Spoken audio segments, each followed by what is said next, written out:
ben, on n'a qu'à le changer. On est tous membres des instances, des confédérations. Ben, on peut introduire des demandes de changement de règlement. Le règlement évolue. Le problème, c'est que il y a et je laisse Benoît vous poser une question, mais dans votre discours, c'est un discours de politique en fait. Et nous, vous parlez de passion, et en fait, on n'a pas la même passion. Je vais vous dire, on n'a pas la même passion du football. Voilà, c'est tout. C'est la grande différence entre vous et moi. On nous dit qu'on est plus passionné que vous. Non, moi, je suis plus passionné que vous. Ben, sauf que grâce à nous, vous occupez des positions importantes dans le football. Et ne l'oubliez jamais, que les footballeurs, c'est la base. Sans les footballeurs, il n'y aura pas de football. Mais bien sûr. Mais écoutez, voilà, non, mais je vous le dis. Attendez, voilà. Mais juste, vous devez comprendre quelque chose. Sans les footballeurs, il n'y aurait pas de football. Ouais, bah oui. Sans l'arbitre, il n'y aurait pas de football non plus. Ah si, on peut jouer sans arbitre, monsieur. Ah bah non. Ah bah si. Moi, je peux vous dire qu'on peut jouer au football sans arbitre. Non, mais on peut jouer sans arbitre. Oui, d'accord. Eh oui. On peut pas par jouer. contre, tu peux pas jouer au football qu'avec des arbitres. Non, mais après, écoutez, on a joué au football pendant le Covid sans public. Croyez-moi, c'est pas la même passion. C'est pas la même passion, mais ça reste du football quand même. On ne peut pas reprocher à la fédération marocaine de demander l'application du règlement. En fait, et après, on a tous on a des instances qui sont là. Monsieur Aïdmana, les différents juridiques. On ne parle plus de sportifs là. Et juste vous avez connu donc la situation devant le tribunal arbitral du sport en 2019. Comment ça fonctionne et quel souvenir vous gardez de ça et comment ça va se passer d'après vous? Mais on était meurtris. On pense qu'on nous a volé cette victoire. Et pourtant, on a accepté le jugement. Parce que vous étiez lésé. Enfin, lésé. Vous avez perdu dans ce dossier. L'Espérance de Tunis a remporté la Ligue des Champions africaine. Je vais vous parler. À ce jour-là, je pense qu'on a été lésé.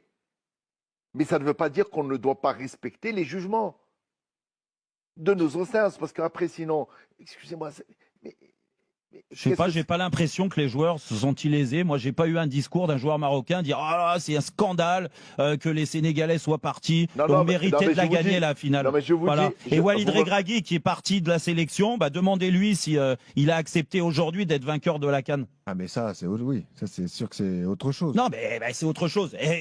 C'est les hommes de terrain. Voilà, et les hommes de terrain, c'est à eux de parler. Moi, j'ai envie de les entendre. Mais allez-y, continuez. Mais puisque vous avez des représentants, des joueurs dans toutes les confédérations, il y a des représentants de joueurs. Dans la FIFA, il y a des représentants des joueurs. Il faut introduire que dans le règlement, au lieu de déclarer le match perdu, il faut le rejouer. Parce que ça, c'est pas une possibilité, je précise. C'est pas une possibilité parce que malheureusement, le règlement est clair. Une équipe qui quitte le terrain, même pas une équipe, des joueurs qui quittent le terrain. Ah non, mais ça, on est d'accord. Mais ça, on est d'accord. Il fallait l'arrêter tout de suite. Mais il n'a pas été arrêté tout de suite. Mais la sanction prévue est la perte du match 3-0. Mais oui, mais sauf que ça n'a pas été. Pourquoi ça n'a pas été le cas? Vas-y, ça a été le cas. Ça a été le cas, c'est ce que M. Aïdmana vous dit.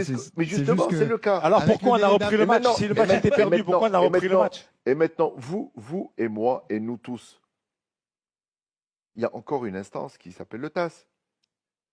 Normalement, une affaire qui est entre les mains de la justice, on attend que la justice donne son dernier mot. Et après, on peut commenter. Et ce sera le cas d'ailleurs, ce sera long. Moi, je comprends pas quand il y a eu le premier jugement, personne n'a réagi. Et tout le monde a applaudi et tout le monde a dit écoutez, la CAF, elle a des instances qui sont bonnes. Non, mais ce qui a fait réagir M. Aïdmana, c'est qu'on n'a pas changé de vainqueur. C'est ça qui choque l'opinion publique. C'est ça la différence. Après, que vous fassiez valoir vos droits, on comprend bien. Mais dans ce cas,